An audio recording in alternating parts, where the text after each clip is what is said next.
Yao Yao est la plus jeune disciple de Flan Sentier. Je sais pas qui c'est. Une petite adulte douce et attentionnée. What the fuck. Détentrice d'un œil divin Dendro, elle manie la lance pour soigner ses alliés. Au niveau de ses attaques normales, elle enchaîne jusqu'à 4 coups de lance. Et pour ses attaques chargées, elle consomme de l'endurance pour charger en ligne droite et infliger des dégâts aux ennemis sur la route. Au niveau de ses compétences, Yao Yao est un personnage de soutien qui dispose d'une armée de lapinous pour soigner ses alliés et infliger des dégâts Dendro à ses ennemis. Sa compétence élémentaire, Amas Céleste de Raphanus, fait appel à Yugi Lanceur, une espèce de peluche lapinou créée par un certain adepte pour aider Yao Yao à résoudre ses problèmes. Le lapinou lance des radis de jade blanc qui explosent en touchant des personnages ou des ennemis, infligeant des dégâts Dendro aux ennemis sur une certaine zone et soignant les personnages s'y trouvant selon les PV max de Yao Yao. Le lapinou choisit lui-même ses cibles. Si tous les personnages proches ont plus de 70% de leur PV, le lapinou lance un radis sur un ennemi proche. Si certains personnages proches ont 70% ou moins de PV, il lance un radis sur celui qui a le moins de PV. S'il n'y a aucun ennemi à proximité, le lapinou lance ses radis sur les personnages proches. Un maximum de 2 lapinous peut exister en même temps. Son déchaînement élémentaire, coucher de lune de jade, à la demande d'un certain adepte, en cas d'urgence, le lapinou libère son pouvoir et entre dans un état d'héritage des adeptes, infligeant des dégâts Dendro aux ennemis proches.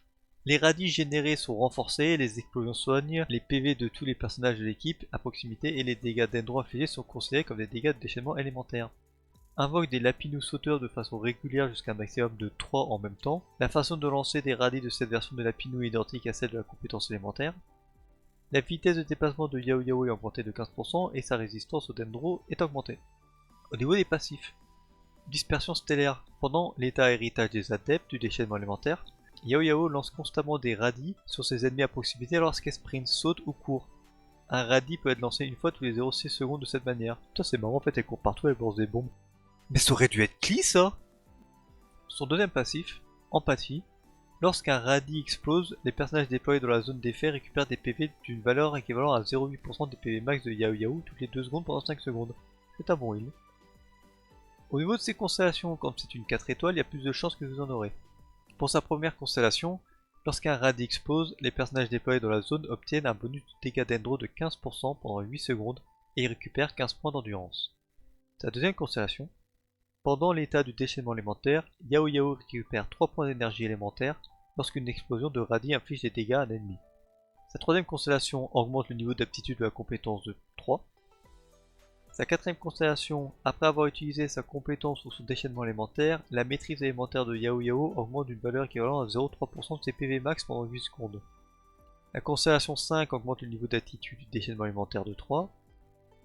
Et pour la dernière constellation, tous les 3 radis envoyés par un lapinou, ce dernier envoie également un méga radis destructeur dont la zone d'effet est plus grande que celle d'un radis normal et qui produit les effets suivants d'explosion. Inflige des dégâts Dendro de zone d'une valeur équivalente à 75% de l'attaque de Yao Yao. Restaure les PV des personnages déployés dans la zone d'une valeur équivalente à 0,5% des PV max de Yao Yao. Chaque lapinou peut envoyer un maximum de 2 méga radis destructeurs. Au niveau de son équipement, on peut séparer son build en 2 catégories, un équipement orienté healer et un équipement orienté pour les réactions Dendro. Pour la partie healer, le bâton d'Oma est une très bonne arme pour elle. Elle augmente les PV de 20%, ce qui est excellent pour générer plus de soins. La capacité à augmenter les statistiques d'attaque et de dégâts critiques permet également l'augmentation des dégâts personnels, même si vous préférez mettre le bâton sur quelqu'un d'autre. La Pampinoire a un excellent bonus de PV et l'arme peut être facilement raffinée car c'est une arme 3 étoiles. La lance de Favonus, c'est probablement l'une des meilleures armes support en général, parce qu'elle fournit de l'énergie élémentaire à l'équipe et aux personnages. Elle n'offre pas de bonus sur les soins mais augmente la disponibilité du déchaînement élémentaire. Et sinon la lance prototype, qui est moins efficace que la lance de Favonus, elle reste intéressante pour la recherche d'énergie. Le passif de l'arme n'est pas utile mais l'arme est forgeable donc c'est facile à obtenir et à raffiner. Si vous vous concentrez sur les réactions qu'elle peut produire, nous avons le Perce-Lune, qui est une excellente arme pour les personnages Dendro car elle augmente l'attaque et la maîtrise élémentaire. Elle est free to play car forgeable chez le forgeron. La lance en croix de Kitten offre de la maîtrise élémentaire idéale pour renforcer les réactions Dendro, augmente le gain d'énergie lors de l'utilisation de la compétence élémentaire grâce au passif de l'arme. Le fléau du dragon, c'est l'arme qui possède le plus de maîtrise élémentaire parmi les lances 4 étoiles, mais c'est à peu près tout parce que l'arme limite les équipes que vous pouvez utiliser si vous voulez profiter pleinement de sa capacité. Pour les artefacts, si vous voulez jouer plus healer, vous avez la ténacité du millilite qui donne 20% de PV supplémentaire et offre un boost d'attaque des personnages de l'équipe. Le passif du set est facile à appliquer avec Yao Yao puisque les lapinous crachent des radis en permanence. La palourde aux teintes océaniques. S'il se trouve que Yaoyao apporte suffisamment de soins, alors le set est tentable, mais je garantis rien. Il permettra de faire des dégâts grâce au surplus de soins. Et sinon, l'ancien rituel royal, qui est le set passe-partout des supports afin de booster l'attaque de la team. Moins efficace que le set millilitres, il peut être envisageable si vous avez de bonnes pièces dessus. Au niveau des statistiques à rechercher pour une Yaoyao healer, pour la fleur et la plume, des PV %, la recharge d'énergie, maîtrise élémentaire en priorité, l'attaque %, c'est un plus. Et pour le sablier et la coupe, en stat principal des PV %, et en stat secondaire de la recharge d'énergie, de la maîtrise élémentaire et de l'attaque %. Le diadème, pour la stat principale, vous aurez le choix entre du PV et des bonus de soins, c'est en fonction de la préférence de chacun. Et en stat secondaire, vous rechercherez de la recharge d'énergie, de la maîtrise élémentaire et des PV % si vous avez pris du bonus de soins. Sinon, si vous êtes orienté réaction, au niveau de ces sets d'artefacts, vous avez le souvenir de la forêt, qui est parfait pour infliger plus de dégâts aux ennemis grâce au bonus de dégâts et à la baisse de la résistance d'Endro. Si vous n'avez pas d'autres porteurs de ce set dans l'équipe, alors il reste le meilleur. Néanmoins, si vous jouez une équipe avec comme réaction la réaction de fleurissement, alors la fleur du paradis perdu est un set recommandé puisqu'il augmente les dégâts des noyaux d'Endro. Ou alors le set rêve doré qui est un bon set pour augmenter la maîtrise élémentaire et faire plus de dégâts des réactions. À prendre si vous avez un set de souvenir de la forêt qui est déjà utilisé dans l'équipe. Au niveau des statistiques à rechercher, pour la fleur et la plume, vous voudrez de la maîtrise élémentaire, de la recharge d'énergie et des PV %, pour pouvoir toujours générer un heal convenable. Pour le sablier et le diadème, de la maîtrise élémentaire en stat principal, et pour les stats secondaires de la recharge d'énergie, des PV % et de l'attaque % si vous avez, mais ça reste un luxe. Et pour la coupe, soit de la maîtrise élémentaire, soit des dégâts d'Endro, en fonction de votre préférence et des stats secondaires que vous possédez. Au niveau des équipes auxquelles elle peut adhérer, nous avons une équipe basée sur la réaction de catalyse, donc c'est l'élément électro plus l'élément dendro. Dans cette composition d'équipe, vous pouvez jouer en personnage DPS électro Ketching, Sino ou la Raiden Shogun, ou alors un personnage dendro DPS Alaitam ou Ptinari. En personnage de soutien électro, Fischl, Miko qui sont de très bons personnages pour cette réaction là, Lisa aussi qui peut faire l'affaire si vous aimez la jouer, ou Shinobu si vous voulez vraiment beaucoup de heal, ou si vous l'avez déjà bien équipé. Un second personnage d'Endro serait pas du luxe, comme Kole, le voyageur ou Naïda, ou alors de la protection, même si je vois pas trop l'intérêt puisque Yaoyao apporte déjà du soin. Ensuite nous avons une team de fleurissement en mode extrême avec Nilou, ou moins extrême, dans ce cas là vous aurez deux personnages hydro et c'est tout. L'avantage de Yaoyao dans cette équipe, c'est que cette équipe se met beaucoup de dégâts dans la gueule à cause des explosions des fleurissements, du coup elle peut apporter du soin pour l'équipe, ça c'est bien.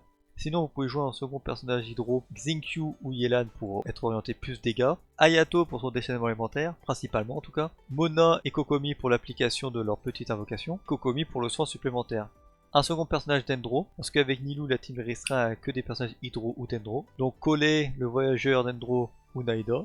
Et si vous n'avez pas Nilou mais que vous avez quand même joué à une réaction de fleurissement, alors ça sera un peu moins fort. Dans ce cas là vous pourrez prendre Yelan, Xingqiu, Ayato dans leur coin à la place de Nilou et avoir Mona et Kokomi en second personnage hydro.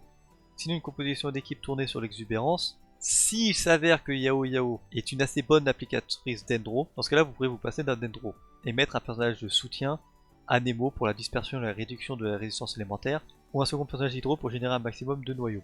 Donc parmi ces personnages hydro, vous avez Xingqiu, Yelan en tant que sub DPS, Kokomi si vous voulez du heal en plus de Yaoyao, peut-être pas nécessaire, ou alors en main DPS, Ayato et Tartaglia. En personnage sub DPS électro, vous pouvez mettre Shinobu si vous n'êtes pas rassuré sur les heals de Yaoyao, la Raiden Shogun, Fischl ou Miko pour déclencher les noyaux. Les teams classiques d'exubérance quoi. Et si vous voulez jouer une équipe bourgeonnement, et ben dans ce cas là vous gardez à peu près le même corps hydro, vous remplacez les personnages électro par Thomas ou Xianling ou Xinyan si vous aimez la jouer, afin de déclencher les effets de bourgeonnement en faisant péter les noyaux d'Endro. Un personnage flexible, donc soit Nemo pour la dispersion élémentaire et pouvoir ramener aussi les noyaux d'Endro à des emplacements voulus, ou un second personnage d'Endro si c'est limite l'application d'Endro de Yaoyao.